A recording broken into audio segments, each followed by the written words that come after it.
This is the Cancer Interviews podcast, and I'm your host, Bruce Morton. Our guest on this episode not only survived a multi-layered journey of breast cancer, but she has taken elements of her past and put them into a book designed to help the present and future for women diagnosed with breast cancer.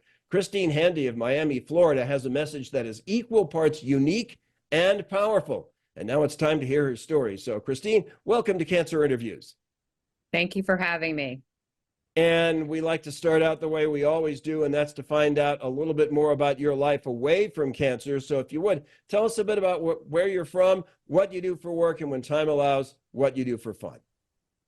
Well, originally I'm from St. Louis. I'm a Midwestern girl. And then I moved to Dallas and lived there for several years. And now I'm in Miami, Florida. Different landscape.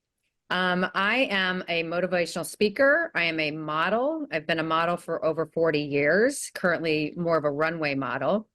I am an author of the book Walk Beside Me. I'm also a producer of a film called Hello Beautiful. I am a social media influencer, try to use my post-traumatic wisdom to help the world. And I'm a mentor to breast cancer patients. I'm also on the board of 3 nonprofits. And every day I wake up, I get to help other people and give people hope. On a personal level, I love to play tennis, I love to walk, and I love to be outdoors. But I also love to serve. I love to really, my heart and my joy is helping other women. And your book is entitled Walk Beside Me, and we're going to get to that a little bit later. But in terms of your cancer journey, Christine, all of us who have been diagnosed with cancer had that certain juncture in which something with our health went from normal to abnormal, and that spawned medical attention and a diagnosis. But if we could start off when things first went, something went wrong. What was that? How did it manifest itself? So in 2012, actually October 1st of 2012, I was diagnosed with an aggressive form of breast cancer, triple positive 2B, they call it, and subsequently went through 28 rounds of chemotherapy over the course of 15 months and ultimately had many surgeries, a lumpectomy, a mastectomy, and then an adjacent mastectomy on the other healthy side ultimately. All right, well, let's talk about the first phase of all this. What was the thing that you noticed that wasn't quite right? Well, my health symptoms, my hair was thinning. I had a loss of appetite. I really was very tired, which for me was quite a shock because I am a self-proclaimed athlete. And so for me at that young age, at 42, to be that winded seemed really odd. And so ultimately I found the lump in my chest in the shower, thankfully, or it would have been undiagnosed for even longer. And it had never really occurred to me that I would be diagnosed with breast cancer at all in my life. I have no family history of it, but especially at that age. So I wasn't looking for that to be the reason for those symptoms. Each person's cancer journey is a little bit different because there are many, many different types of cancer, and there's also the physical makeup of the person, and different types of cancers have different levels of treatment options. Christine, did you have treatment options? Well, I had a lot of treatment. Part of my cancer was HER2 positive, and HER2 positive you really need a drug called Herceptin. And so that added 12 chemos to my regimen. Did I really think it was an option? No. I mean, I really wanted to survive this. I had young kids and wanted to be their mother. But the regimen required me to do what is called the Red Devil and Taxol, and also Herceptin, which was over the course of about 15 months. You know, Christine, we have heard from people who have said that just the thought of dealing with chemotherapy and all things chemotherapy, the mental side of that was actually tougher than the physical side because the mental side was so daunting. For you, the physical space or the mental space, which was toughest? I think ultimately the emotional space is tougher because the physical part, my cancer and chemotherapy ended, but the emotional stays. And so it's this mentality of not trying to have the fear stay with you for years and years. When I was diagnosed with breast cancer, a friend of mine's mother was a survivor. And so I called her one day and I said, when does the fear end? Because I was so frightened about that diagnosis and just possibly a reoccurrence later on. And she said, I'll let you know. And she was 10 years cancer free. Well, that didn't sound very hopeful to me. So I really wanted to work on the fear, and that's the emotional side of it.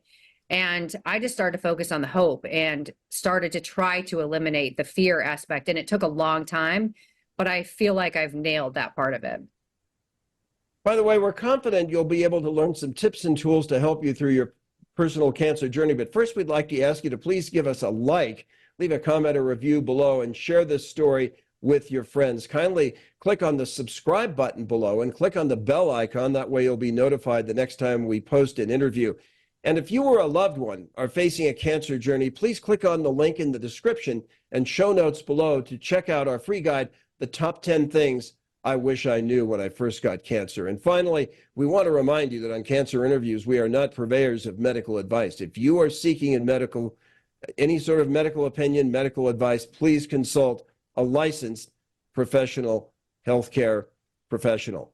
Now, Christine, your journey began, it started out with a lumpectomy, and not long after that, you found yourself needing a mastectomy. What was the chain of events that led from one to the other?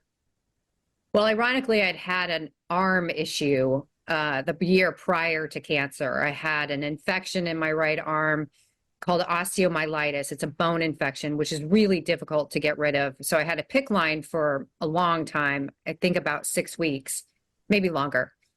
And so when I was originally diagnosed with cancer, my right arm had just been reconstructed, quite literally, from cadaver bones and ultimately a cadaver Achilles tendon and bone grafts. And so when I was diagnosed with breast cancer, my arm doctor and my oncologist had conversations, and they basically agreed that if I started chemo right away, the work on my arm and the bone grafts would have dissolved. And then we would have that was a complete other mess. And so I basically had two health issues going on at the same time. And so my oncologist said, okay, let's just start with a lumpectomy. Let's get the cancer out. Let's see if it has any lymph node involvement. And then buy us some time before you can start chemotherapy, because we couldn't start it at that point. And so about a month after that, we started chemotherapy, knowing that ultimately I would have to have a mastectomy. And we just did the lumpectomy to buy some time. And the first the first mastectomy, how did things go with the treatment of the first mastectomy? It was fine. I had an expander put in, and I just was so violently ill from the chemotherapy at that point. This was March of 2013. And my doctor just said, I just wouldn't do a double mastectomy right now. It's a bigger surgery and it's harder on your system. And I was very frail and very thin. And I think I was about 90 pounds wet, and I'm almost 5'9". And it was really just the physical illness and the ramifications of the chemo were so great that it was better to just push off the second mastectomy until I was healthy and stronger, which ultimately I did not do until 2016. And you had been through a lumpectomy and a first mastectomy. How did the second one go? All the treatment and everything that came with. Yeah, I mean, as far as mastectomies go, it was fine. It was obviously physically challenging. And then I had an expander put in and an implant at the time. Ultimately, my implants were excavated for another reason. But yeah, and I had a couple revisions. When you have a vacant space in your chest, the implant moves around. And so for me, it took several revisions and different implants to get that implant to stay in place, because it's very painful when those implants move around in your vacant chest. And so I think I had 3 revisions per side in order to get out of that pain. It's funny, you think that a mastectomy, expanders, and implant that solves the problem, but there's other problems involved, which I wasn't warned about that. It just, things come up. And you sounded very very positive and strong in terms of dealing with the mental and emotional aspect of this. At that point, how strong were you mentally and emotionally? Well, at the beginning of my diagnosis, I was completely sideswiped. At that point, I had, again, this arm issue, and I wasn't very trusting of the medical system. And so that put me in a place of vulnerability, because now I was having to find all these new doctors, an oncologist, a surgical oncologist, and I was frightened that they wouldn't be on my team. But fortunately, I found a great oncologist who I trusted very much. So I wouldn't say that mentally I was in a very good state of mind. I had lost a lot of trust in the medical world, and I was feeling quite a lot of despair. I wasn't very much cheering for myself, and I wasn't really accepting a lot of care at the time. I was kind of isolating myself, and that quickly changed, because once I started chemotherapy, I needed a lot of help, and I needed a lot of help with my children. So, but in the beginning, I felt a lot of despair and disillusioned, and really quite a lot of shock. Now, the answer to this next question, from the many interviews we've done, runs the gamut. There are some people who, during their cancer journey, had virtually nothing in the way of non-healthcare professional support. And then there were others who had numerous friends and family. What were your sources of support going through all this? Well, fortunately, I picked the right friends. I had a mountain of support. I had my parents, who didn't live in the same city, but they came in a lot. They came in for the meaningful appointments and the meaningful surgeries. But I also had a mountain, like I said, a mountain of women show up. And I realized then how important community in cancer is. Because had those women not showed up for me time and time again and month after month, then I think I would have stayed in this space of fear and isolation. But they really got me out of that. And they taught me that they would never forsake me, and they would always show up for me. And really, for 15 months, they showed up on some level every single day.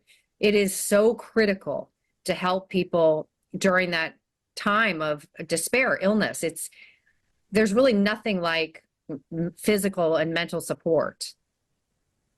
I want to talk about one other part of your cancer journey, then I want to move on to the more pleasant part of the journey when you start to come out of it. But doing a little research on you, Christine, I heard that part of one of the things that you had to deal with, and this is something that in all the interviews we've done, we've never heard of this one ingredient, but you had to deal with a MRSA infection. How did that come about, and how much of a setback was it? Well, I had a MRSA infection in my implant, and that was quite a setback. I had, it was during COVID. It was years after my breast cancer, and the MRSA infection was very serious. So I would say, I really had thought my illness journey was complete after my breast cancer. And sure enough, something else major came about, which again, kind of shocked and sideswiped me. And were you ever able to learn the source of this infection? Because sometimes somebody can get MRSA from working out at a gym on equipment that hasn't been, wiped down, or coming into contact with somebody that was infected. Did you ever learn the source of the MRSA infection?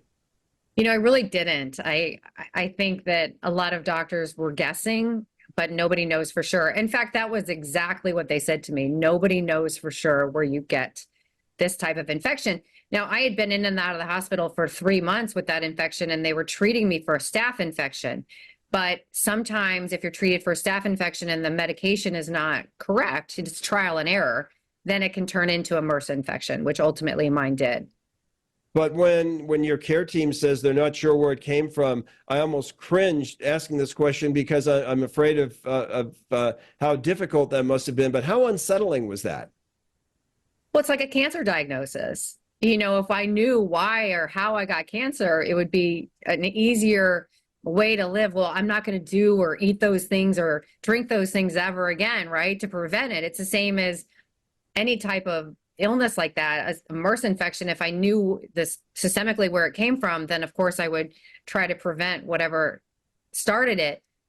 But there's so many questions in the medical world and you know, it's funny because I was, as a child and as a young adult, I always thought that that medical doctors were sort of like godlike or, you know, they couldn't make mistakes or didn't make mistakes. And that was really misinformation on my part. They make a lot of mistakes and it's not necessarily intentional, but who knows, right? A lot of these things are so unanswered. I don't know how I got breast cancer at the age of 42. It's still a question in my mind. I wish I knew it so I could help other people, but it's one of those things that you just don't know. Now, I want to get to the more pleasant part of this story, and that is when, Christine, when did you sense that your health was changing for the better? Well, it took a while. You know, I had some other ramifications I had a lot of chemotherapy. And so after my chemotherapy, I lost a few teeth. I had a liver spot. I had to see a heart doctor a lot. I still do see a heart doctor because the Herceptin part of my treatment can affect your heart. And so, you know, I feel like there was some collateral damage that was done to my body. Of course, chemotherapy attacks cancer, but it also attacks healthy cells. And so I didn't feel well for quite some time. I would say, well, of course, it was at least until 2016. And then I had that other mastectomy. So I think 4 years after, I think I finally started to feel like myself again. And when you started to feel like yourself again, could you resume modeling? Well, I did resume modeling. I'm not sure. I think the jury's still out on that. I still have a modeling career, and this has been, you know, a lot years later. But I went back to the modeling industry because I really wanted to show women that our self-esteem it's an inside job. It's our responsibility. Our physical appearance it's not what we should depend on. And as a young child, when I started modeling, I was dependent very much on my physical appearance. And I realized quickly after my diagnosis that your physical appearance can't save your life. It doesn't really matter. It's how you feel about yourself inside. Your self-esteem is your responsibility, not society's. The book that you wrote is called Walk Beside Me. So we want to learn more about that. First off, what inspired you to write that book? Well, when I was diagnosed with breast cancer, I looked around and I was gifted a lot of books. Most of them were self-help related or spiritual related. But I wanted to read a story, a narrative, a novel about somebody's journey through breast cancer. I wanted to see the good and the bad and the ugly. Because I was young, I didn't have any contemporaries that had breast cancer. And so I just sought out films and TV shows about breast cancer and books. And I just wasn't finding what I wanted to find. And so I thought, well, after I'm healthy, if I have the courage to do it, maybe I'll write my story. Maybe it will help somebody else. And so ultimately I did. One might think that there's that modeling and your cancer journey and your book, those might be unconnectable dots, but in fact, it's quite the opposite. If you would, talk to us about the link between your career in modeling and your cancer journey and the book, Walk Beside Me. Well, I was really fixated on external, right? I was fixated on materialism. I was fixated on what society thought of me, and I was fixated on my career. And those things can all be taken away, it turns out. And so when those things were taken away, I had to really do a lot of work inside, introspective work to figure out who really was I. Because for so many years, it was more about the external than the internal. And so when I was diagnosed, I thought, wow, maybe I'm not the only person that is so fixated on the external. Maybe other people feel this way. Maybe our self-esteem is wrapped up in too much of society's approval or disapproval of us. Maybe my self-esteem shouldn't be so shaken because of loss of hair and loss of, what I had looked like on the outside. Maybe if I had worked on my self-esteem and self-care for years, it wouldn't have been this great tragedy in my mind. It would have been less of a fall. And so after my treatment, I thought, man, if I felt this way, and I see people, on social media who feel similarly, so maybe I could help them with this book. And then ultimately, I decided to go back to modeling because I thought, well, wouldn't this make a big splash if I walked out in New York Fashion Week with a concave chest and really showed that my self-esteem had nothing to do with the negation of illness or the excavation of my chest. My self-esteem was my responsibility and my job to nurture and make sure it was stable. Our guest is Christine Handy of Miami, Florida. She is a breast cancer survivor, a motivational speaker. She's a model, print and runway, and she's an author. And Christine, we're going to wrap up now, but if there's one thing from your book, Walk Beside Me, that if there's one message that you wanted to make sure resonated with someone who's watching or listening, what would that be?